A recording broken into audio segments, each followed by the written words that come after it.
Let me just And grab something. yeah, we're good to go. We're live. And actually, just to piggyback on what you were saying, Alvin, maybe I should have put that live also.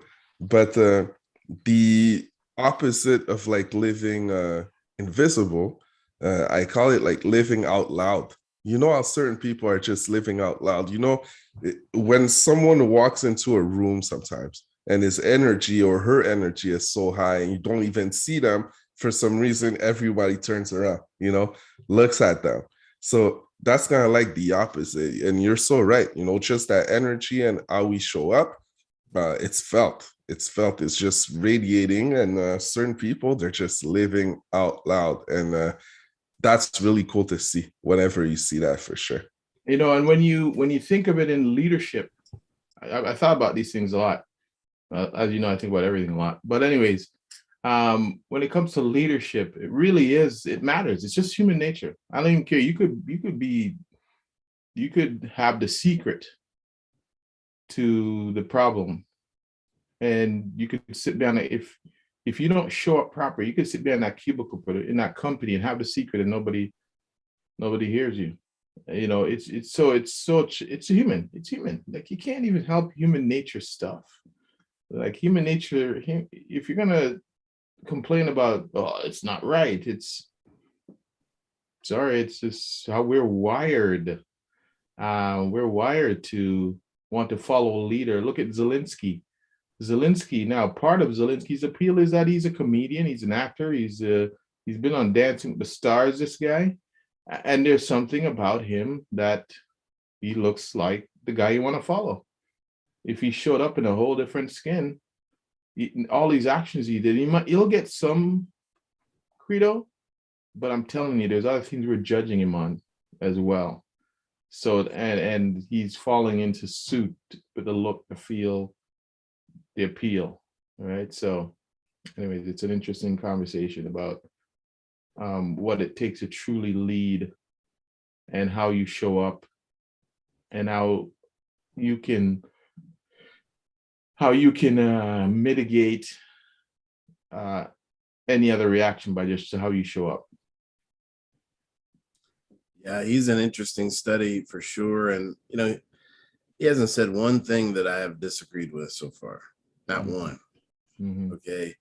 He hasn't stammered. He hasn't stuttered. He's been unwavering. Mm-hmm.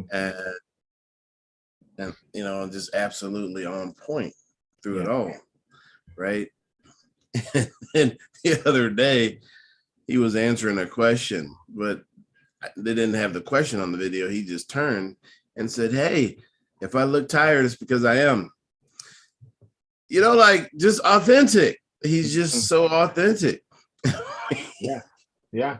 You know what I mean? Know, and Charles, just real quick, it reminds me of being the way he is right now, and whether it reminds me of an athlete being in flow. When an athlete comes into flow, this is the stuff where they turn and they don't look, and they shoot, and or the net for them looks huge, or everyone looks like they're going 2 steps slower because they're just in flow, and things just come out that where'd they create this thing from, or this move, or this, and it becomes the posterized people. They become the look that everybody knows them for. The Jordan, you know, the look now that's famous in Nike or wherever, the Jordan logo, the symbol of him diving over the, you know, dunking the ball in that 3-point line deal, you know, where everybody's probably done it before, but somehow he now, you know, in history. So, you know, when Zelensky, it seems like, you know, the timing, whether he says these words at the right time, or and now it's not even a thought, but it's, yeah, anyways, it's an interesting phenomena right now that we're experiencing. How about we dive into that a little bit, you know, just that concept of fully showing up, you know, just it's early in the morning, Sunday, we're here, you know, we've been consistently doing that over a while. You guys have been consistently consistently doing that for years, you know? Mm. So showing up the right way is actually so important in life, you know, whether it's business, whether it's anything. And how do we show up, you know, the right way? Me personally, whenever I pick, you know, which client I'm going to work with, you know, as we have an initial conversation, or whenever I hire people, I usually look for three things. Okay. The first thing I look for is passion. I want to see if they're passionate. And there's a couple layers to passion. Like there needs to be authenticity in there, definitely. You know, it's part of it. I look for coachability and I look for dependability. I feel like if any one of the three is not in there, I don't hire them.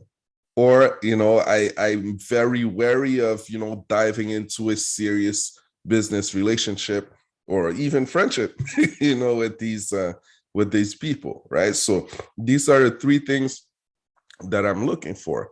So now, how do people truly show up, you know, the right way, truly live out loud and fall into that zone, you know, like the person we just talked about, you know? So in your opinion, what are the most important things for that?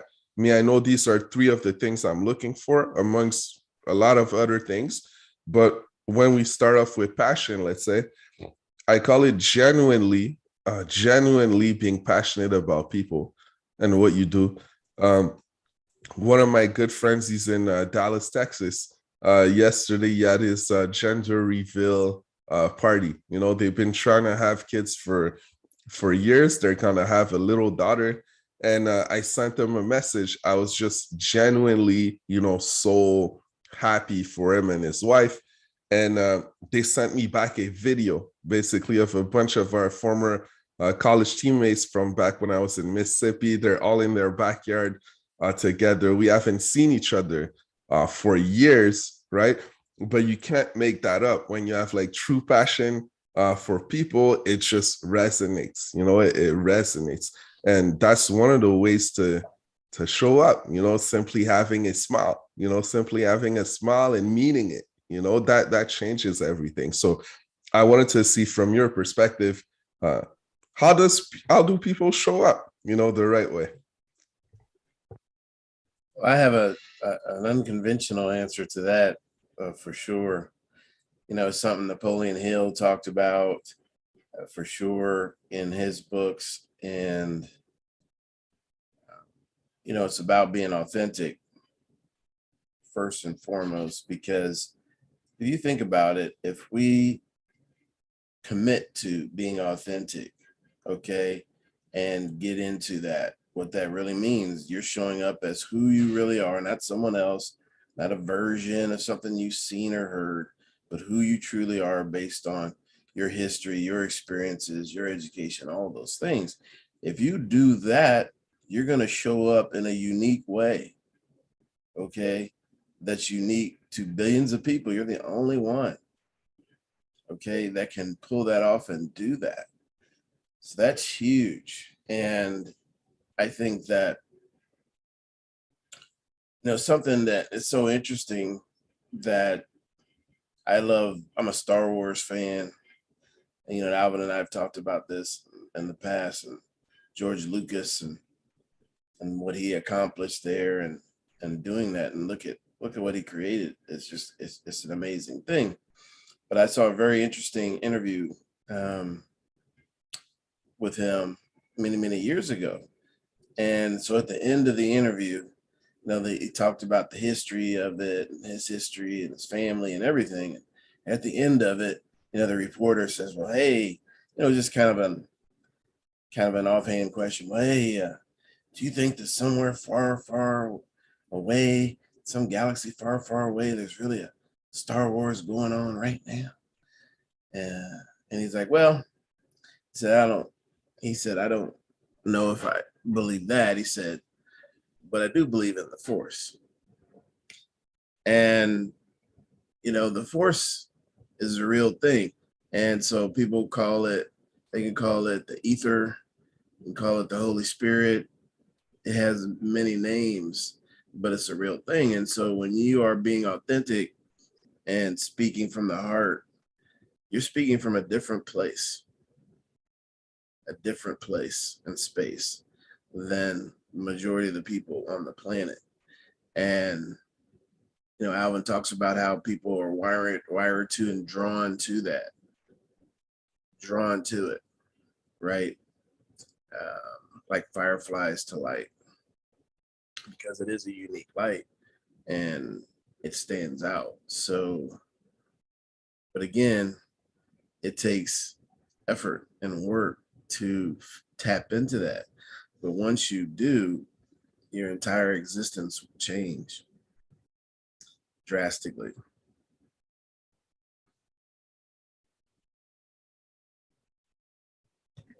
All right. Awesome. Awesome points and great conversation, because this is something actually, how you show up is a conversation or a topic that I unconsciously been thinking about, being someone who wants to master communication and leadership like I do.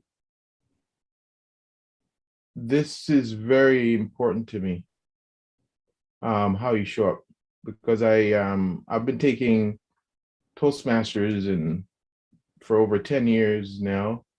Not so much, I realized that when I wanted to speak and when I wanted to connect with people,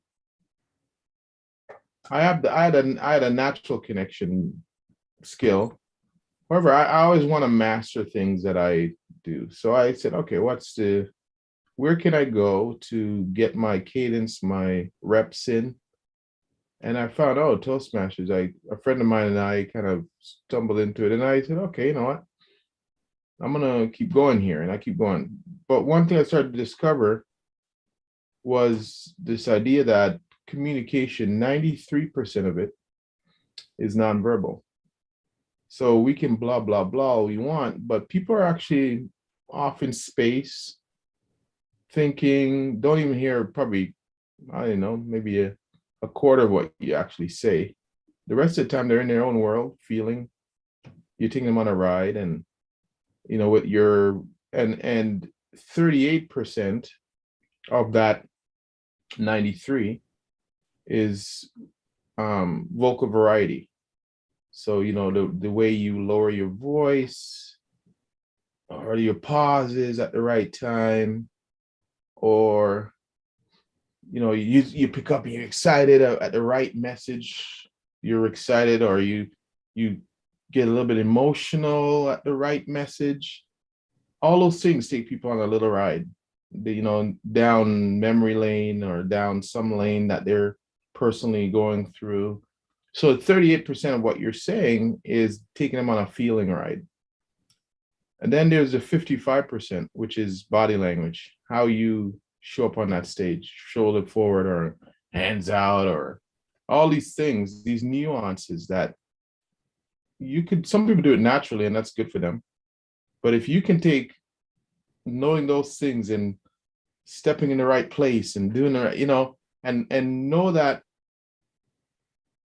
when you're on that stage or in that leadership position, and you can do these things at this right time, and you can get this, because NLP says a great thing that I always repeat: the meaning of communication is the response you get. So if you are showing up and tweaking these things and getting your audience, if you want them to cry, if you want your people that you lead to feel your emotion, like Zelensky, as we said, he's famous now for the quote, "I don't need a ride out of here. I need some bullets." Right. And that is a t-shirt right there, because how many leaders would take the easy ride out and go stand on the high ground and operate from that high ground? But he says his people heard that. This is why you're having this. I think we're saying that the Ukrainian people are so brave, and that's kind of what's coming out now, is they're so brave.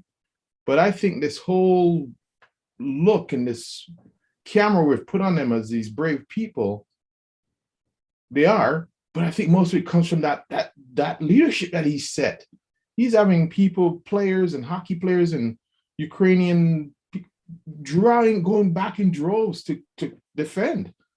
You've never heard this before. How many people, you've heard countries fight for their country, but they're army men. They're trained, they're men and women, they're trained. We don't get people like, oh, I'm going to pick up the gun too. And I'm just working at the grocery store, but I'm going back. Because this guy is understands that there's this leadership thing that how he says it, what he says. Dr. Charlie said earlier, the interview may said, I'm tired. I might look tired because I am. Simple things, right? So anyways, so that's when I discovered 93% is nonverbal. So how you show up. Now, I wrote down here, we were talking about this idea of being sexy.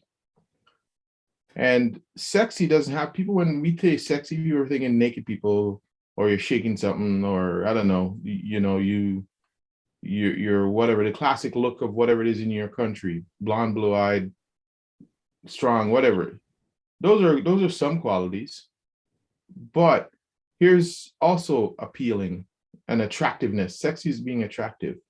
And attractive doesn't have to mean looking. It means attractive. People, men, women, even if you're a man, you can be sexy to a heterosexual man and lead them because they want to, something appealing about it, something attractive. It's your humor. Are you funny? Be more funny. Are you caring? That's sexy. You have integrity. I didn't realize that a lot of men look to me for my family values. And that's an attraction. I didn't realize that was a thing because I was just being a good family man. But actually, I didn't realize that, this is actually a superpower, right? So that attraction, that sexiness can be just that. So, so there's a lot more I want to cover, but I'm gonna be back to follow up with that. Just gotta get this here real quick. But there's more here I want to touch on, but I'm gonna let Dr. either Ray or Dr. Charlie take over for a second. Mm-hmm. As you guys were talking, I was looking stuff up on Google, and I saw this quote, which I find is very fitting because, again, it was your birthday yesterday, Alvin. But it says here, at this age, I'm only interested in consistency, stability, respect, and loyalty. Okay, loyalty. There's this concept. It's funny how everything ties together, right? The more I deeply dive into like leadership and just business and just life in general and learning more about myself, I find this concept that I've seen my whole life that I not always understood, but that I've refined over time. And it's this concept of being still, right? Being still, which ties in for me to emotional stability, okay? Emotional stability. A strong leader is a leader who is secure, right? Is a leader who is stable no matter the situation, right? Reactive people or reactive leaders are not leaders in the end, when you think about it, because how can you follow someone, or how can you trust someone, or how can you be secure yourself if the person leading you is so unpredictable, from one situation to another? Stability is really what we're looking for in the end. If we're talking family, for instance, your children, they like to look at their father and have stability in what they can expect, especially in their behavior. If a kid says something, well, he has in the back of his mind already, hey, my father's probably going to say this, that, right? So there's that consistency that helps people grow, that helps people build. That's what I call being still. And really the key to success in the end, it is emotional stability. So when I look at great leaders, like we've been talking about today, you look at them, they get to look at people right in the eye no matter the situation, they get to be authentic, but they get to be very anchored into their values and very anchored into who they are, which allows people to follow them and which allows people to actually grow these traits within themselves, because we are copycats in the end. Humans, we're the ultimate adaptation machine. I keep saying that. So a lot of times you may think you're not capable of something, but when you see someone who's like you doing it, okay, making it possible, and you study these traits and you look at these people, then you start to, if you really want to grow, and if you're smart, you take some of these traits and then you realize, wow, I can actually do that too. And it all stems from being still. So I find showing up the right way, showing up big time in life, is this balance between being 100% yourself, between being attractive, as Alvin just said, being passionate, showing passion, being dependable when I talked about consistency, being coachable when I talk about being adaptable. But in the end, all through these stages, we have to be still. We have to be very anchored into who we are. And in order to do that, first, you got to know who you are, right? You got to know who you are. And that's like the big question, right? We evolve all throughout our lifetime. And do we spend enough time actually diving in to who we are? Every single week, it seems that we're talking about different subjects, but we're really talking about the same subject. In the end, we're really diving into and learning more under these infinite layers of who we are. And the more you tap into that, the more authentic you can be, the more strong you can be, the more influence you can have, and so on and so on and so on. It's just this ripple effect. So it just comes down to our essence, really.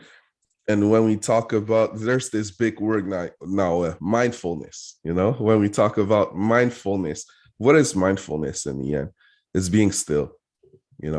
It's coming back to the essence. So I really think that's the main thing. The more still you become, the more emotional stability you have. The more emotional stability you have, the more equipped you are to go through this life and do it very, very well. Very, very well, and actually show up the right way. So this is what I wanted to add to this conversation now. And really cool to just get to learn more and more and more about this concept of being still. You guys know how like being brave is like something that it's kind of my thesis. I dive into it, but what is being brave in the end? It's really being still. Yesterday, I brought my son to his first basketball practice, and he was all happy about it when I told him about it. And then I saw his face change, because he realized he would be the youngest kid over there. They were all about like 5, 6 years old, and he's 4 years old. But in the end, like, I know he can do it. I know the organizers, the goal for him is just to have fun and go out there. So he was trying everything to tell his mom that he can't go out there and play with the bigger boys, right? And I just told him, as usual, I'm like, hey, it's okay to be scared, but remember, you are more brave than afraid, right? That's all you need to know. And we showed up out there. He was close to me the whole time. And then he realized he's this little super athlete, right? So he's 4 years old.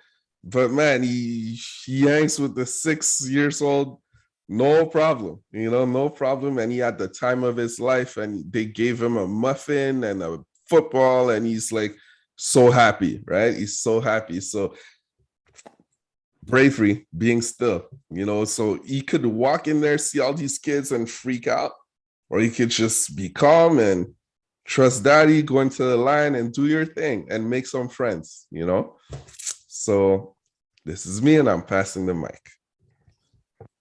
That's awesome, Ray. I love that story. And it's just a life changer. At 4 years old, that's a life changer for your son. He has no idea, what a tone setting that is. And just, especially in athletics, right? I remember as a young boy, I played up, the neighborhood kids all my cousins were older, and but I wanted to play with them. They just smash me, no mercy, smash me, no mercy. Years of that. And then when I got in school and started playing organized sports, they put you in age groups.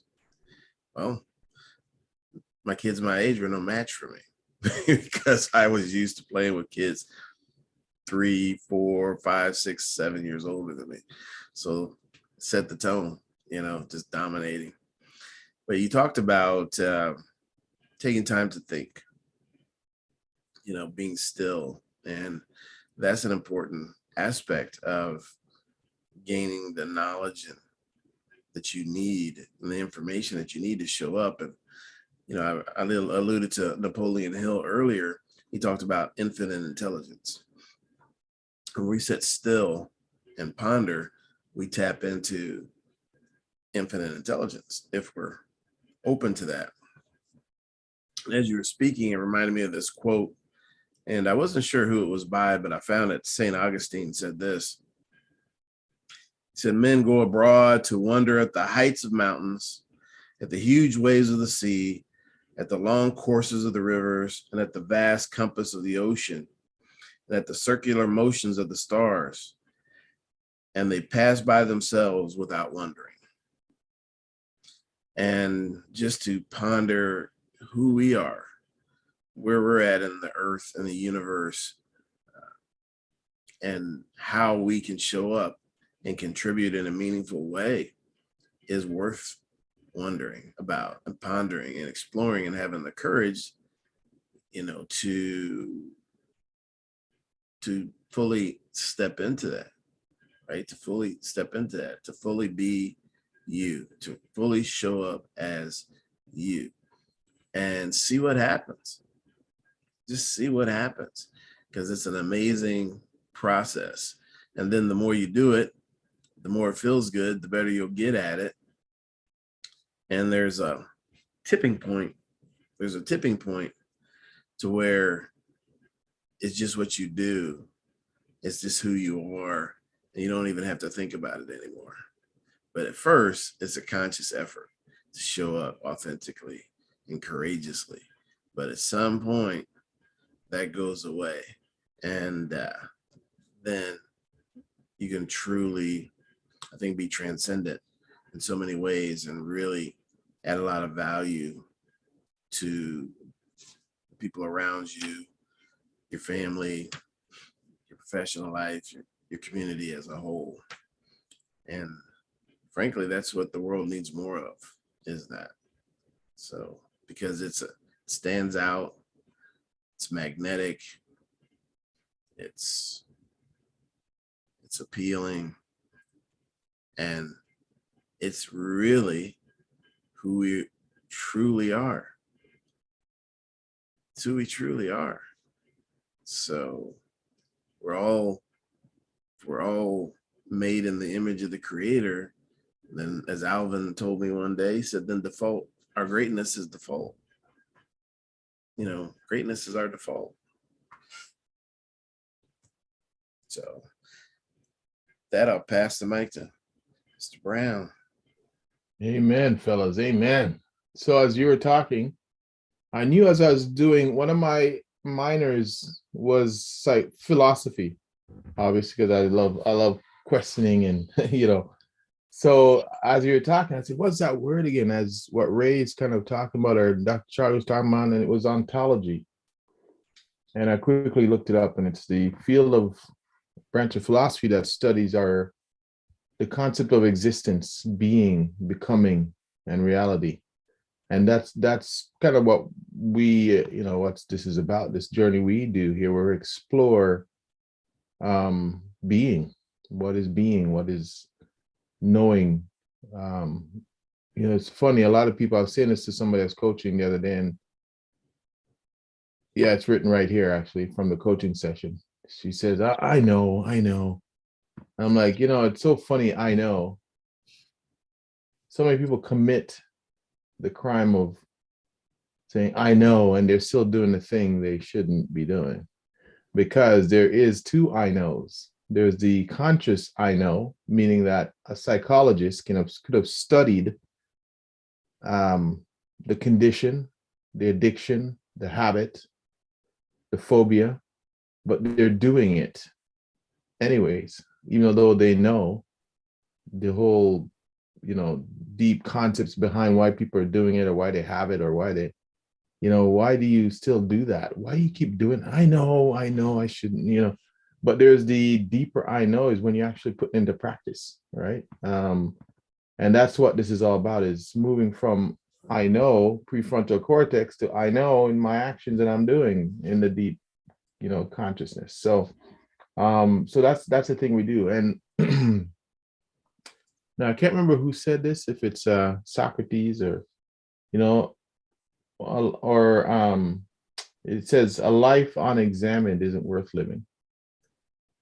Right. And that really hit me on my journey, is what's the use of going through this experience? And the other one that hit me as I'm leading into it is, don't get through life, get from life. And most people get through it. Good God, I couldn't imagine going 50, 60, 70 years, 80, just getting through it every day. Right? Oh, just another day, getting through it. Or another week, it's hump day, finally get to Friday. I got through it. I got the week's done. Right? What? Oh man, I've got mounds of journals in here, and because I'm getting from it. Because I know if I don't get from it, I'll most likely repeat it again and again and again. The problem I have with my finances, I do it again and again and again. The problem I have with my relationships, I'm going to do it again and again. Change a person's name, and I'm still with that same character, because I didn't stop to go, what made me choose that character in my life? What need do I have that I need to be filled? There's so many reasons, right? But that's what you get when you have a life unexamined.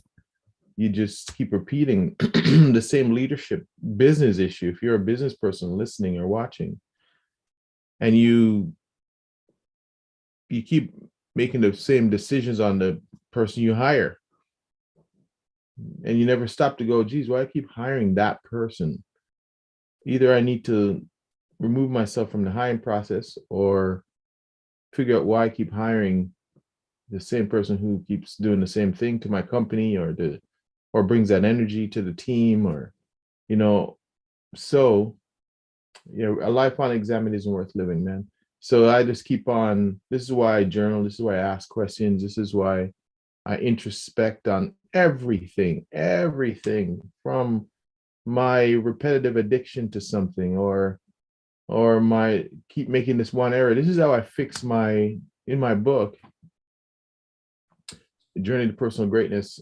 I wrote that the soul, so I have the book separated into mind, body, and soul. So on the mind, I put emotions and mental, and you said essence. Actually, you brought up essence. I call them essences in my book, because they're flavors of you.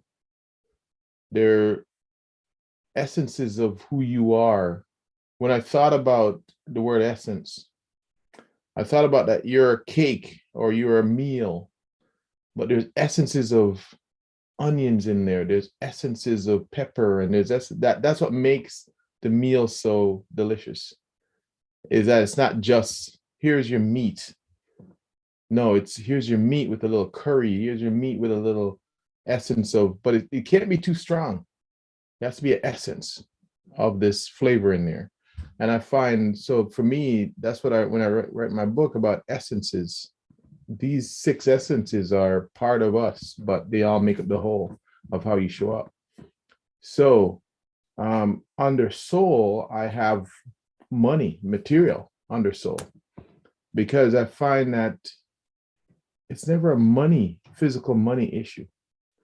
It's how we think of it, so I was finding that I'm a great money maker. I can make money. The problem was keeping it. I found unique ways of losing money. And I would, at the beginning, before I woke up, I would blame circumstances. Oh, this guy, he ripped me off. He told me the wrong information and that, but before the real significant time came when a real estate agent suggested, and I accepted the suggestion, that I buy this home when the timing wasn't right. And I knew it wasn't right. I knew it was absolutely wasn't the right timing. However, I let it happen. And that was because I was doing well. Financially, we were starting to get caught up. We were doing business going good. Boom, bought this home in the wrong timing, ended up costing us, brought my little mental thermostat back to where I was comfortable. I had this excess money, just burning a hole in my pocket, I guess. But I had to do some introspection on that. Why did I let that? I knew better. Why did I? Again, that I know. I knew the timing wasn't right. The market wasn't right. I knew this house. We didn't sell our other house, but he said, "Oh, I'll sell it. No problem. Your house is beautiful. It'll be no problem. Let's go into this deal with no conditions on buying this home. No conditions. Why would I go in no conditions? Oh, okay." I went anyways. And of course, it didn't work out. So again, I could blame him, or I could say, okay, let's introspect for a second. Let's talk about this, because I've done this in different, whether it be the real estate guy or the deal over here, or it doesn't matter what the results are. I got brought back down to where I was more comfortable, I guess. Why? Introspection found out that I had a money issue. I had an issue with having abundance in that area. And, when I bought my first real new car is when I knew I had a problem, because I felt awkward when people ask me, "Oh, is that a new car?" I'm like, "Fine excuse." No, yeah, but right. I'm used to having a car that I could fix, that I had to go under the hood and fix it myself, because then I had an excuse when he asked me about that. "Oh, is that a new car?" Yeah, I fixed it up myself. I bought it for, I had all these other, so you wouldn't think I'm rich. I fixed it myself, But if I just went out and bought a brand new car, you might think I have money, and then who knows what else. So I had to introspect and really look at, what is that story? And if I didn't, I would just keep making the same mistakes all the way through my life, and blame the economy, blame the pandemic, blame this, blame the government, blame, so many things, except, as Jim Rohn's mentors told him, those are great excuses, but guess who's not on your list? You. So, anyways, that's kind of where I think we go. This is why it's worth it for me to get up at, my time, Eastern time, 6:37. And be on here at 7 a.m. Eastern time, to every Sunday for the last 6 years. Or was it 6, 7, something like that, going on 6.5. Every Sunday. My wife says, mindful often say, "Why don't you sleep?" And I'm like, "Oh, okay, well, you guys are sleeping. I'll get up early enough so I don't bother you guys. But by the time you're up, I'm done the call, and I'll just get up anyways." So it's for this reason, to dive into this introspection, this ontology. Why are we here? I'm interested. Before I dive into my point, I just wanted to add something or say something about you talked about the real estate, the house situation, right? I really believe that, like, words are super powerful, and how we see certain things are super powerful. I used to feel bad, let's say, when I felt as if I let something happen, right? I let something happen. But then over time, I realized it wasn't necessarily the case. The problem was that I was trying to force it to happen, right? When I actually let things happen the way they should, I fall down into what Dr. Charlie said, that greatness is our default. When I take myself out. Okay, by myself, you said there are two us, right? There's the us who's trying to control everything, who keeps making these same mistakes, who's just stubborn. And there's the other us that knows, right? That knows. And I find the more I stop trying to force things into happening, and I just let them happen the way they should, things usually turn out the right way, right? So now I kind of flip this and I'm like, am I forcing it right now? Because I know where this usually ends up because I'm flawed, right? I'm flawed. Or am I letting it happen the way it should be, the way I know, the way, which is correct, right? So that's definitely something I find that just by shifting our understanding of these words really make a difference. I actually believe we should let things happen more and try to force things less, force things less. So that's one thing I wanted to say. Now I want to go back to things that both of you said. So Dr. Charlie, again, you said greatness is our default. You said don't get through life, get from life. Okay. Few years back, before I opened up my gym, I was renting out this little gym and I was working insurance at the same time just to build up money so I can open up my spot. And at this place where I was working, there was this supervisor. I won't say his name, but I feel like it was so funny because he hated me, but he loved me at the same time, not because of me, just because of how I was making him feel. I showed up there in the morning. I was so happy. I was like smiling, all the time. And he had been at this company for years and he looked miserable. Like he looked so miserable whenever he opened up the door and walked in. And I would call him in and I was like, Small, what's going on with you? So, but he's more of the type controlling supervisor. And anything he would say to me, it had like zero effect. I would just do my job, right? And I would always tell him, I was like, yeah, you know what? Like, why don't you smile a little bit today? What's going on with you? And all that stuff. And he's like, no, why are you so happy all the time, Raymond? I'm like, why not? Like, why aren't you smiling more? Like, honestly, be happy. I would tell him that. Like, I would literally tell him that, and you could tell it was just tormenting the guy, and it was so funny. He would call me into his office. I remember one time he gave me a verbal warning or something because I had made a mistake, and I was just cool. I mean, he's like, oh, okay, so I'm gonna give you the verbal warning. I'm like, no problem. That's good, man. How's your mother doing? How are you doing? And he's like, oh, what's going on with this guy? So I just wonder whether or not he's still there. I hope, honestly, for the sake of his soul, if he's looking at it, that man, he listened to his heart and he's out of there and he's happy. Because I always talk about having your heart on fire. Well, this guy, he has a flame in there that's worth being ignited, and that clearly died. And seeing people live like that is sad. So I'm happy I got to torment him a little bit while I was there. And hopefully he was thinking about that because I truly cared. Supervisor or not, I could tell the guy is not happy in his life. And man, I wanted to be happy. And clearly being here isn't doing it. And you got a whole life to live. All right.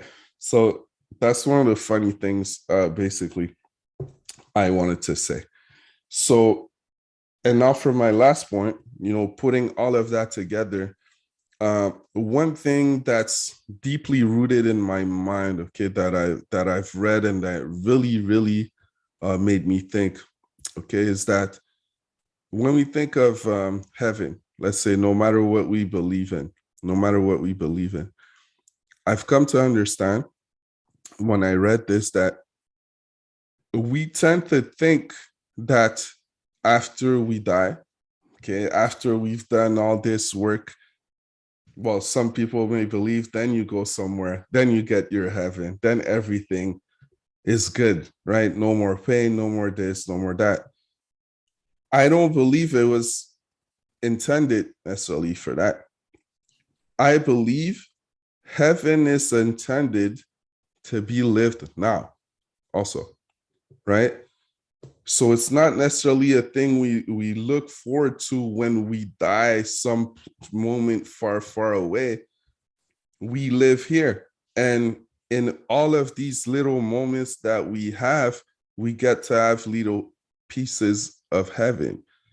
And if we get to live them now, I believe that's what this life is also made for, you know, is also made for. It's not necessarily to wait for a distant future, it's to live your heaven as much as possible here.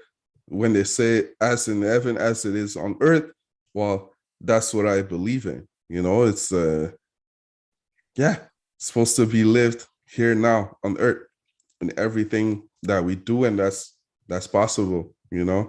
There's pain, there's different things, but it's all part of it. It's all part of it. So yeah, this is me, and I'm passing the mic. Yeah, no, I agree with you, Ray. I think it's so true that, you know, we're meant to live life to the fullest and, you know, have a positive impact on the planet, on communities, families.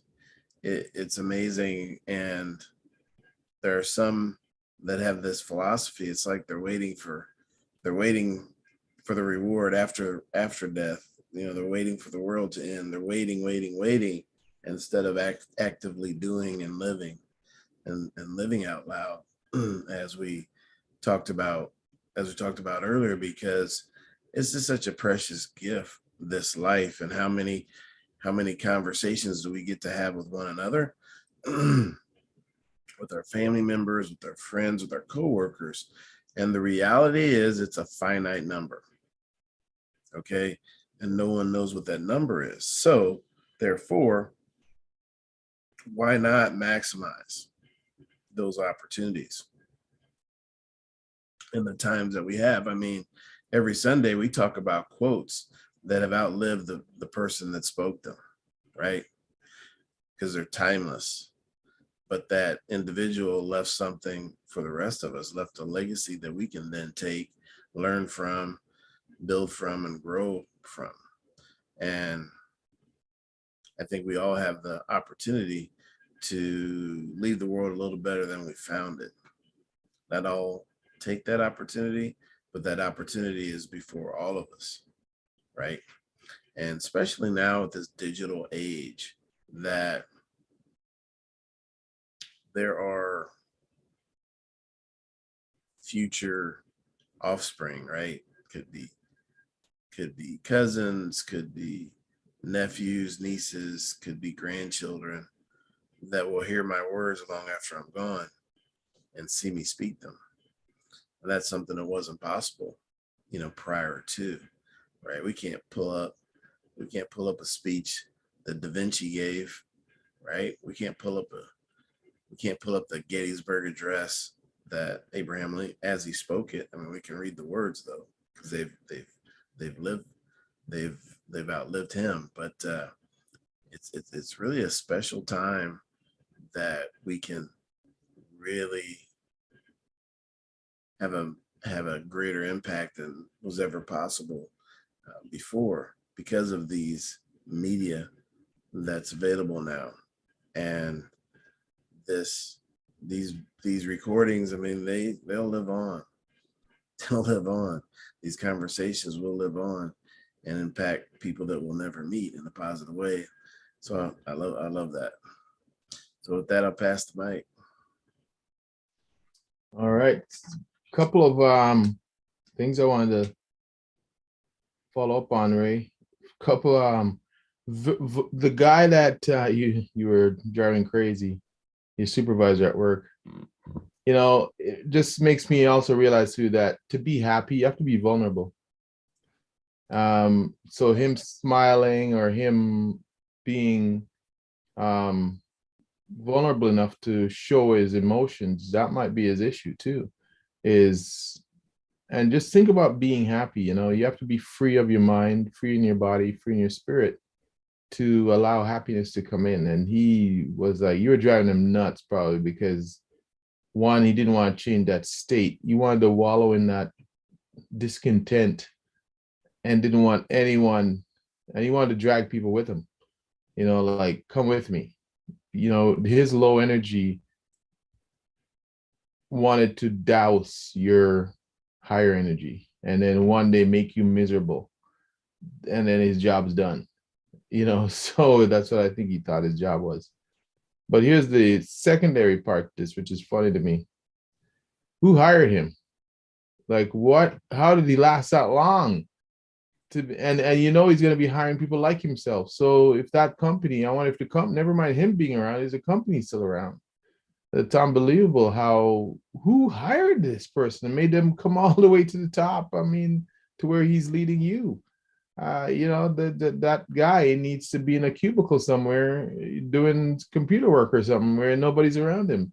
He's in the wrong position. You can't be leading people and wanting your employee, questioning your employee, why are you so happy? What? You know, that's like, I had a yoga place by where my work is that I went by every day, and since I was passing, I might as well say hi. So I say, you know, knock on the window even, and as I go by and wave, and someone I was talking to work there, I started getting close to that person. They said, you know, they always used to wonder what's wrong with you. Why do you come by? And I found it funny that you're in a yoga institute and you're wondering why I am so friendly and happy. Like, you're in a yoga. This is a place like going to church. It's supposed to be the, you know, yoga blessed out, but they're wondering why.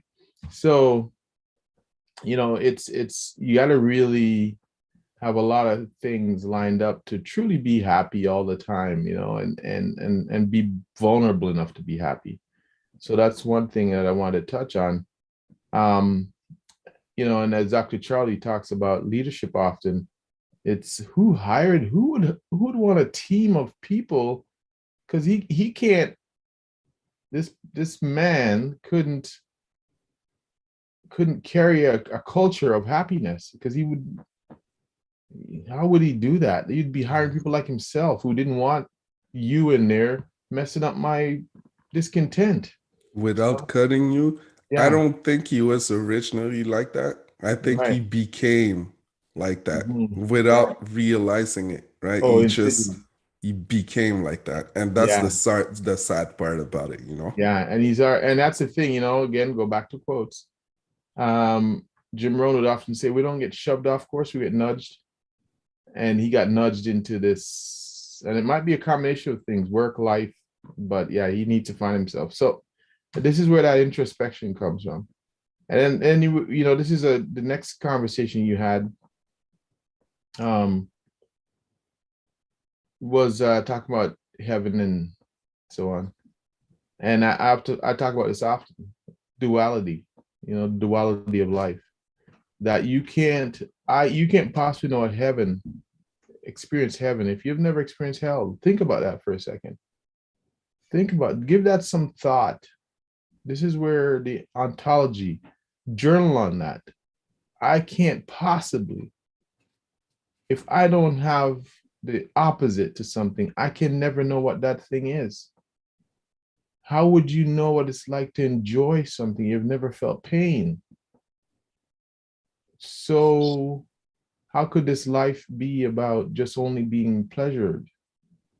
You won't.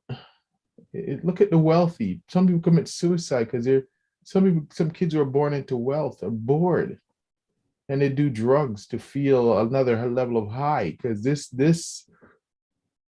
level that some people at the bottom would look up and go, whoa, they have it. And they're looking, going, I'm not happy. I'm on drugs because I'm looking to either mute my feeling or feel higher. And because you gotta have duality, man. You must have pain to the minute you're out of pain, you go, oh, thank God. Right? You know, like it feels great. It's euphoric.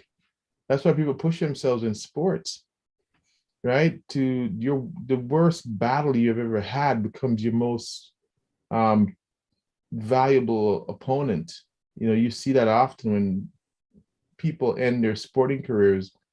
They either talk about that team that drove them to the edge, or that person, that opponent, that they end up being best friends. Because, you know, without Muhammad Ali, a Frazier wouldn't exist, and without a Frazier, Muhammad Ali wouldn't go to his greatness. Without, you know, Muhammad Ali, be careful what you ask for. You wanted to be great. I am the greatest. Parkinson's made him not greater. The way he went through Parkinson's, you know, standing at the Olympic thing, shaking, he still showed up. I mean, those things made him great. So be careful what you ask for. And I was writing here about what makes, and this is another conversation for another day, but what makes people great? It's when your preparation to be great meets an opportunity. Because right now, as we look at Zelensky, he was already prepared, and now this war just blew him up. Martin Luther King, he was already prepared, but the movement blew him up. Gandhi, go down the list. Mother Teresa, the suffering blew her up. So it's when your preparation, because you can't, without those times, without this war, we wouldn't know who Zelensky is. He's a comedian. He's an actor from, I don't even know. I didn't even know who he was. But the opportunity, boom, here he is. Everyone knows his name now. So you need that duality. So anybody out there who's running away from some challenge or pain, they got to realize that they're running away from their full fruition as a human. You know, and I talked about this in a podcast I did not long ago. The lady who said, you know, Alvin, she wants me to go to heaven. So do I go to church? And I said, no, not really. I don't. Oh, you should go. I said, why? She wants me to go to heaven. I said, oh, tell me about heaven. She said, heaven is a place where you go up there. The streets are paved with gold, and, you know, the whole harps, and but you never again will suffer once you get to this heaven. It's just for the rest of your life. It's bliss. And so I asked her, I said, so what happens after day 120? When you woke up and it's still that same bliss? What about day 452 and it's the same bliss? Shouldn't there be like an opposite so I can know am I in bliss anymore? I'm in hell. I never feel anything. I'm dead. I'm truly dead. So you really need to to feel duality. It's impossible. It's impossible. So you are 100% correct. This suffering on this planet and the next life will be the same, I believe, because it's how life is made of. It's made of duality, of feeling things. It gives you life. And then the last thing I want to say was, it's so funny. Dr. Charlie pointed out, forever, human beings, I just realized we're so fascinated with the end of this planet and death and when it's coming. Meanwhile, most people never live this one out. They never truly live this one out. Yeah, we're fascinated. Like that's why it sells on the news. We are so fascinated with conspiracy theories that talk about the end, when to know when the end is coming, predictions and Nostradamus, and you know, we're fascinated. There's talk of this man hitting a button to start something. I mean, we just can like, wow. For what? Power, greed, who knows? Who knows what the story is behind the whole thing? But we're so fascinated with that button. We put billions of dollars into war, but not enough into life. You know, so it's an interesting, humans are interesting. My point though is we never put enough time into living this one. How can we live this one with the most joy and the most pleasure and the most high? That's the goal. Not so much focused on am I going to get this disease? Is this going to be the end? Is this the coming of the anti? Is this the next virus? Is this good God? Let's focus on this one. What about today? What can we do today to make this one even better? Then tomorrow. And then I had a great week. Whoa, I've had 4 great weeks. Guess what? I had a great month. And now I had 2-3 great months this year. That's, and aim for incremental hours of pleasure, days of pleasure, weeks of pleasure, months of pleasure. Years have gone by and I've had a pleasurable life. I've had a life filled with pleasure. Some lows that made me appreciate the pleasurable moments even more. So yeah, man. That's what the ontology, that's what we do, is how do we, this is this daily, weekly reflection we do, is how do we not get through it, but get from it. Nice. For my last statement, I just want to show you something. I don't know if you guys will see it. Check. Yeah. Can you see? Okay, let's see. Hang on. Yes, sir. Yes, sir. Love it. Fear to win, expect it. All right. So I don't know if you guys saw it, but I'll just read it to you because you talked about preparation, preparation. And this is my old college football shirt. I wear it this morning, but they kept telling us all the time, prepare to win. Prepare to win. But once you do that, you got to expect to win also, right? Once you expect to win, well, you got to play to win.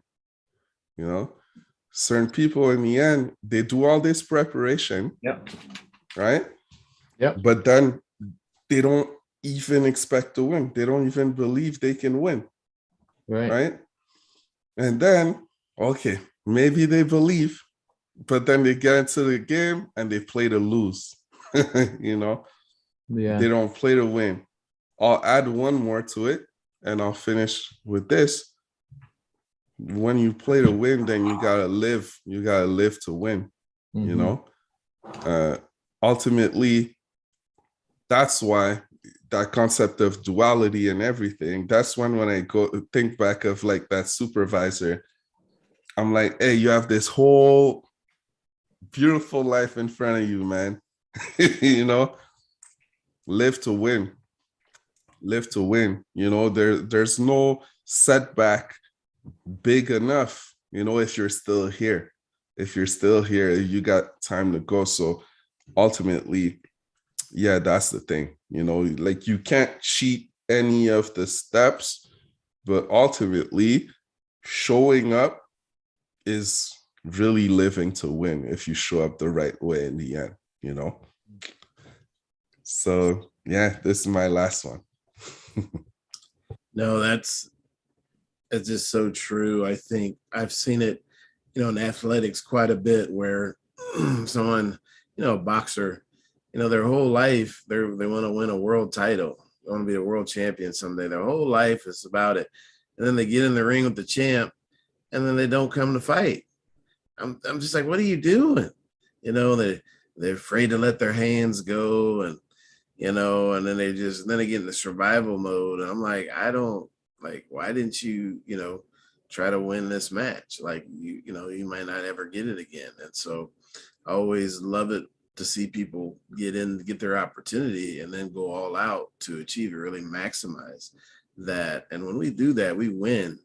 I mean, how many great fighters over time weren't champions, right? But they were wildly popular and made a great living because people love to watch them go for it because they showed up fully and really fought their hearts out.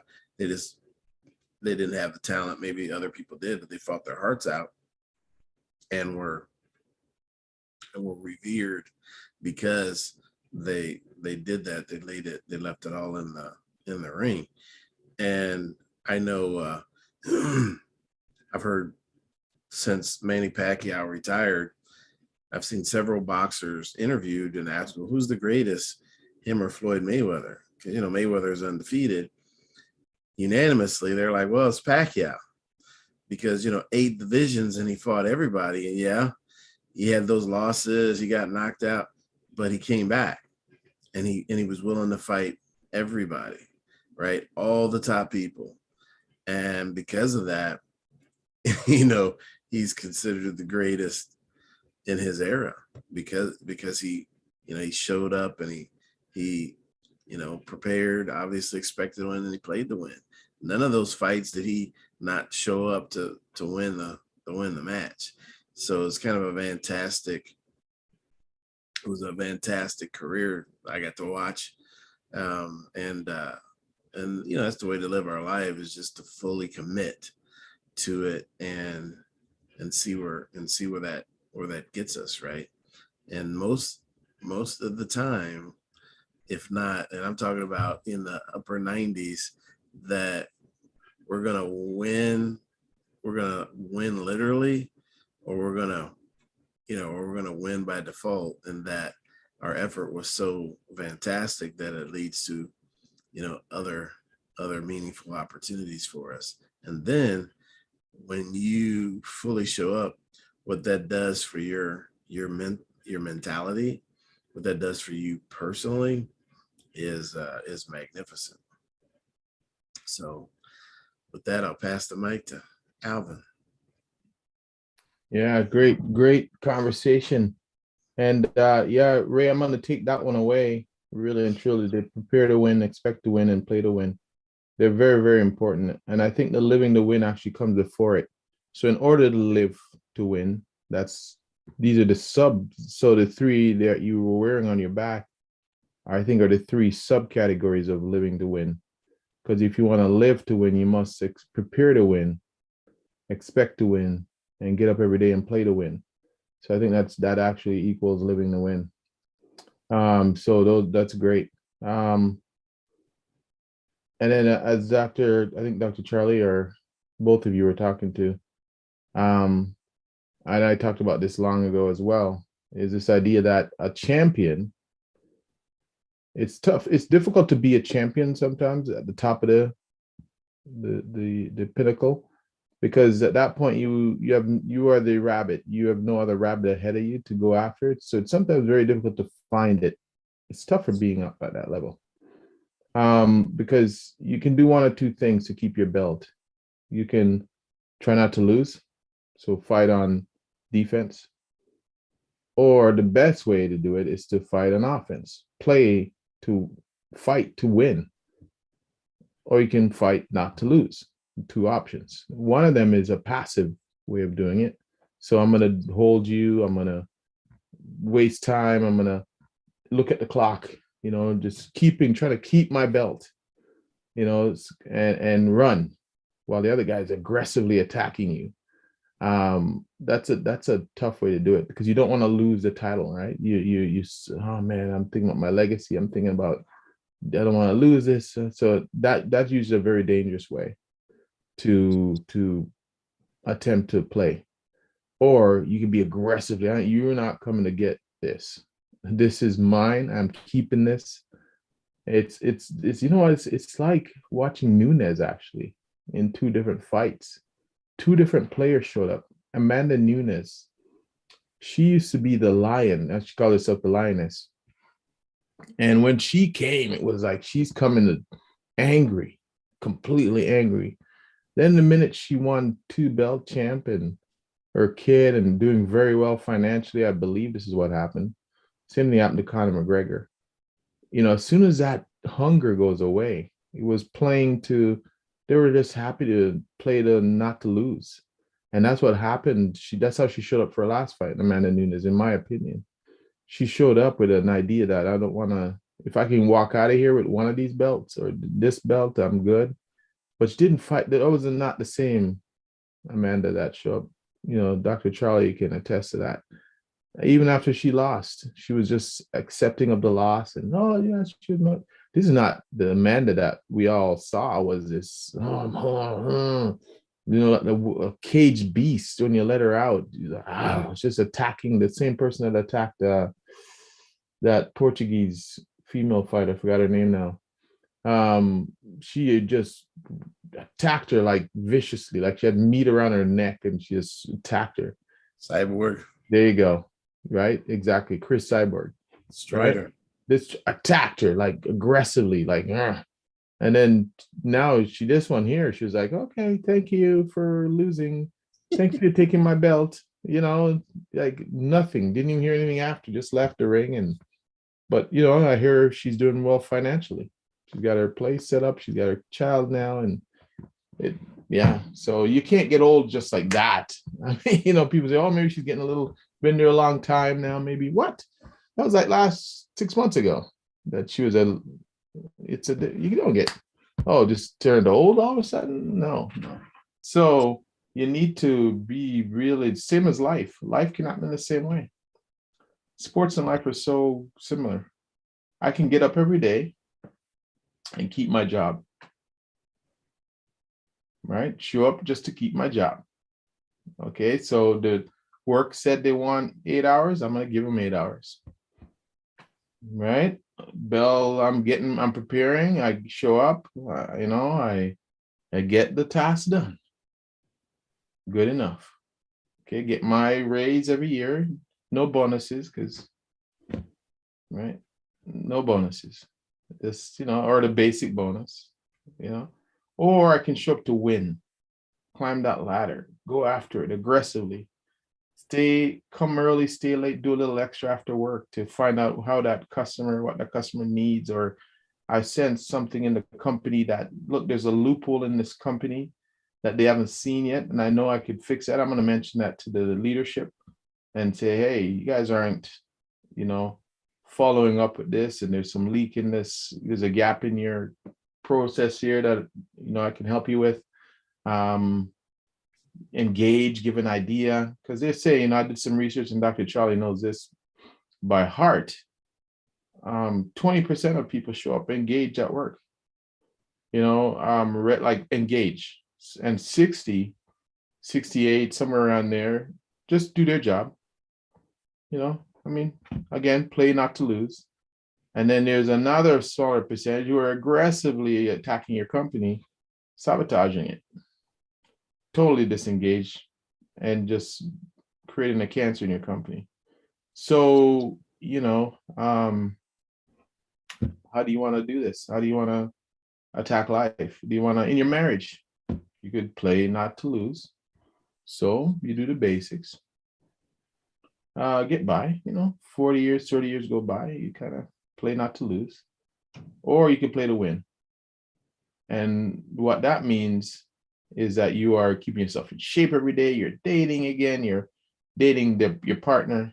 You are, just showing up fully engaged and full of life. That's playing. That's how you win at that. So there's always two ways you can attack anything: your business, your life, your personal, your relationship, your health. How about here's health? Playing not to lose.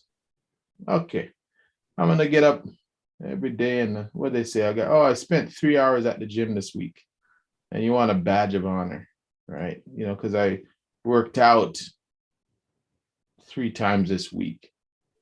Yeah, it was great. What did you do the other 4 days of movement, right? But all of a sudden, we want a badge, like we want this ribbon for 3 days, for an hour. So out of 168, you did 3 hours out of that 168. And that's playing not to lose. That's doing the bare minimum. Playing to win is tighten up my diet, tighten up my workout plan, hiring a coach to keep me accountable if that's what you need. You know what I mean? So anywhere in life, man, you got the option. Play to win or play not to lose. Or just don't play at all. So that's prepare to win, expect to win, and play to win. Amazing call, guys. As always, here's my word for the week. It's wholehearted. I see here is showing complete sincerity and commitment. We talked about living authentic. I'll focus on being wholehearted into what I do this week. I'm going to use an Al Davis phrase. Just win, baby. Yes. 2 words. 3 words. Just win, baby. All right. My word is simple, is preparation. It's preparation, because I'm throwing that t-shirt on your back, brother. I'm throwing that up on my board in my workout room. I have different quotes I put up for the month, week, whatever time it lasts, till something beats it out. And this, what you left here, will beat out what I have up there now. It's prepare to win, expect to win, and play to goddamn win. There you go. Can't say it better than that. That was perfect. So we were live on YouTube today. Anybody watching, hope you enjoyed. We're here every Sunday, for some great conversations. Sunday morning wisdom, or again, peace, love, and soul. I don't know, but this is good stuff. It's all of it, right? It's all of it. So guys, I wish you all an amazing week. Alvin Brown, happy birthday to you. Once again, we appreciate you. We appreciate you. Thank you. All right, guys. All right. Peace, love, and soul. All right. Take care, guys. All right. You too. Bye-bye.